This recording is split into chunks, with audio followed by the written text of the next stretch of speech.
in the book, you suggest that another way that we can access that aliveness is through creativity. And you describe it Yeah. as an activity, not something that we produce, but as something that we live.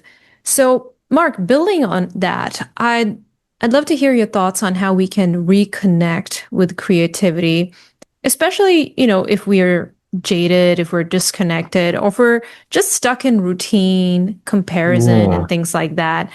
Um, how do we do that? How do we find that passage to Yeah. So our thank you. creative So self? first, let me just clarify that I think that when I talk about creativity in the second half of life, as you know, I am talking about that our life is the work of art. It's, Okay. it's not just about, oh, I'm retired or I have more time, then I can paint more or Yeah, write more. yeah. Okay. Maybe, but that's again, it's about the fire of our aliveness. What by engaging ourselves wholeheartedly in anything, we Mm, come more alive. So how the first step to inhabiting our lives by being creative, by being devoted to our life as a work of art, is to stay open, wholehearted, present, hold nothing back. And these are practices for any time of life that seems simple, but the time that I need to be open is when I'm closed. The yeah, time that I need to be wholehearted is when I'm hesitant. yeah. So, when I'm troubled or confused or afraid, because these are human things, nobody's exempt from them, no matter how much you know. I always try to give my whole heart's attention to the nearest piece of life. It could be a fly on the window. To give my whole heart's attention to the nearest piece of life until it becomes my teacher. Because there's a teacher in everything. There's a wonderful Hindu phrase, upa guru, which means the teacher that is next to you at this moment. There's Mm, always a teacher next to us if we look for what's there more than what we're looking for, which means, and it means dropping our agenda. So even, which I've learned, one way, if you're stuck, if you're troubled, if you're give, giving opens everything. And I mm, learned this quite simply. I was struggling, I don't even remember what it was, but I was had some kind of problem and I was struggling and I couldn't, it was difficult. And then a friend called and needed me. And so I dropped everything. I went to help.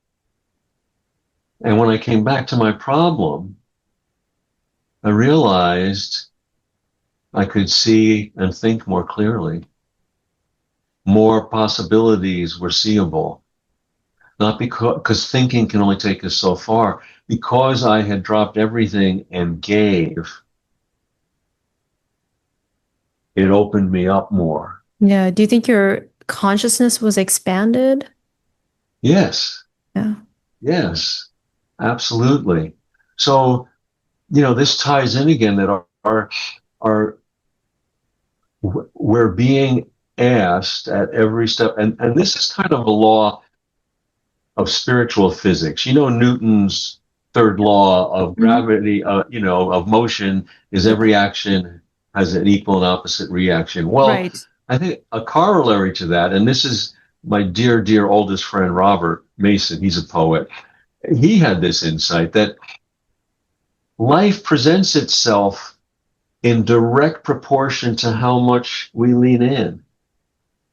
So this is another thing is, because we're so insulated today, because we think we made the climb, because we're looking through screens and not stepping into life, we look at something and go, there's nothing there. Why bother? Well, it's because we didn't lean in. You take a step, life meets you. You take two steps, life meets you. So involves risking being present, risking our heart, risking leaning in and holding nothing back. And then life shows up. And then we go, oh my God, I had no idea. Wow. So it's like you can sit by a river and watch it and go, well, oh yeah, that's kind of interesting. It's not fresh. Well, put your hand in it. Yeah. Immerse yourself in it, right? Immerse yourself in it. Yeah. Beautiful. Yes. So I think the key, let's use that. The key to letting our creativity be our teacher is to immerse ourselves, to immerse ourselves. And that I'm not sure if it's in this book or another book, but this was something I learned inadvertently from my father.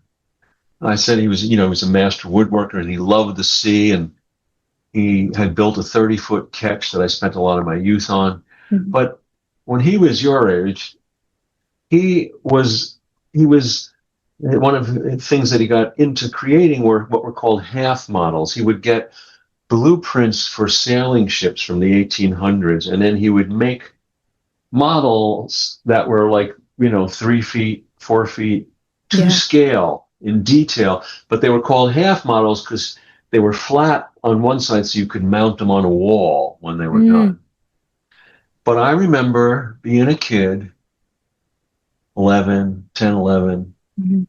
in our little home on Long Island, and there were see-through stairs to the basement where he worked, and he didn't know I was watching, and I was watching through the stairs, and he was working on one of these with tweezers, setting rigging a fine thread into this half model. And he never talked. I learned more by watching him. He never really talked about these things.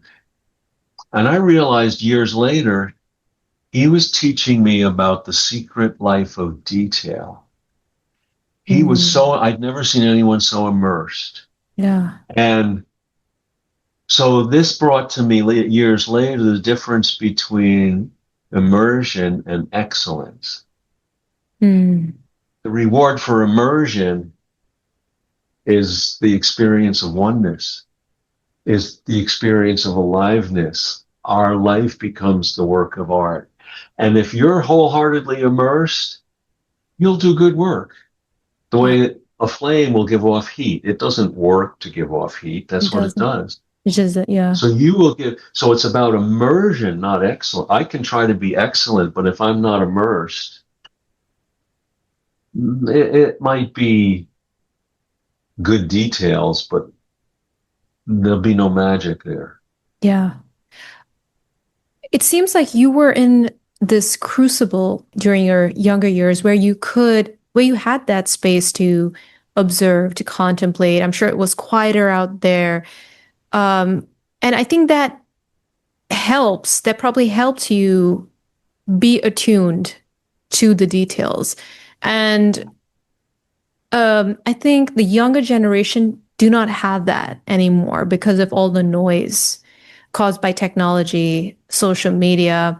So, how can we sort of create those spaces where we can slow down, where we can actually get more rooted in our So being? this, yeah, I think it is more difficult in our modern world.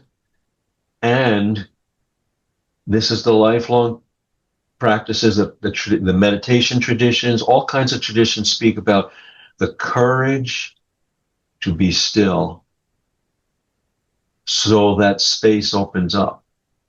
The Mm, courage to be still. So it starts by a momentary still, like you brush your teeth every day, you don't think about it. yeah. So we need to practice being still, even if it's for 2 minutes, Yes. even if it's for 3 minutes, so we can receive what's below the noise. So we can start to feel presence. So we can start to root our direct experience of life Yeah. and not just bounce around like a ball in a pinball machine. There's a great insight by Viktor Frankl Mm, and his great book, Man's Search for Meaning. And yeah. he grew up, he was Beautiful in the book. Holocaust. Yeah. Yeah. And for folks who are listening, he was survived being in a concentration camp. And this insight of his. He said that between stimulus and response is the only moment we're truly free.